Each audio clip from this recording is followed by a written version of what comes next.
The Wall Street Journal editorial board has a recent piece entitled "A Bad Start for the GOP in 2023." And in it, the board writes in part, quote, "Being the opposition party can have its political advantages, but if Republicans are hoping for victory next year, they might want to look around."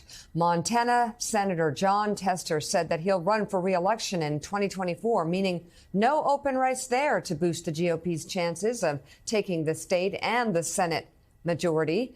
The point is that the country is closely divided, with political control decided by inches.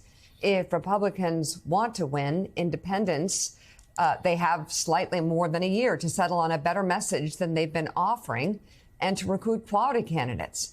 Yet the warning of last November's washout does not seem to have reached all precincts. The Republican parties in both Arizona and Michigan, two swing states that could be decisive in 2024, are a mess of division and disarray. None of this bodes well for the party nominating a presidential winner in 2024 or winning either house in Congress. Yeah,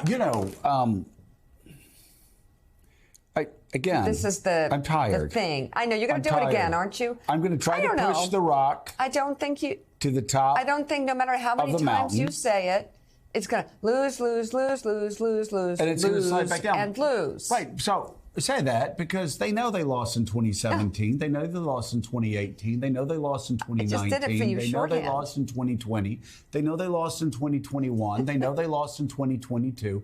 They know they lost in 2023. But they don't see it. And yet Jen Psaki in two of the most important states, Michigan and Arizona, what do? They appoint people to run their parties that are what I was calling... What in the world? A lot of these Republican candidates in 2022 when I said Democrats could win because they're insurrectionists, weirdos, and freaks. And that's who they've appointed. They're actually finding people who are bigger insurrectionists, bigger weirdos, bigger freaks to run their parties. And they have MTG...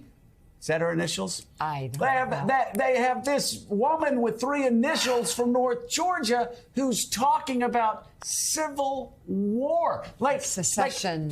I know they think, oh, this is going to be great on the podcast today. They're going to love me. They're going to whip people up. They're going to love me on Freak, like Freak TV.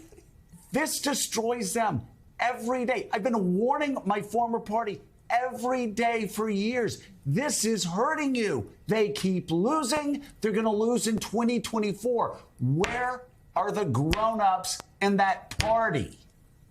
They're not winning elections within the primaries, and they're not winning elections to run the parties in their states. I mean, Michigan is such a they are having fundraising challenges. The Michigan Republican Party, they have lost donors. They have put somebody in charge of the Republican Party in the state there who is even far more extreme, as you just said, than the people who lost in the November election in many states. So it's like pursuing something that is a losing strategy, and they know it's a losing strategy to satisfy an element of Twitter and an element of the right wing. That's the only thing I can make sense of it. And, if you're the Democratic parties in Michigan and Arizona, states that, by the way, will always be swing states in all likelihood, because there is a divide. There are many Republicans, there are many independents, Democrats. There are states that will always be that way. They are thinking, wow, we're going to fundraise. We're going to nominate normal candidates who represent the interests of our state.